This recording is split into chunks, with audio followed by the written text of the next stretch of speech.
ಸದ್ಭಾವನಾ ದಿನಾಚರಣೆಯ ಪ್ರತಿಜ್ಞೆ.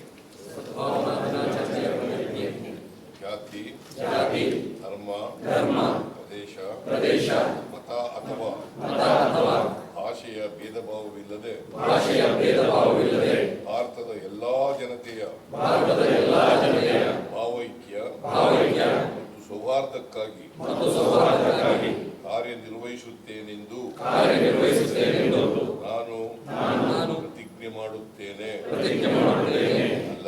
ಅಲ್ಲದೆ ವೈಯಕ್ತಿಕವಾಗಿ ಆಗಲಿ ಅಥವಾ ಸಾಮೂಹಿಕವಾಗಿ ಆಗಲಿ ನಮ್ಮಲ್ಲಿರುವ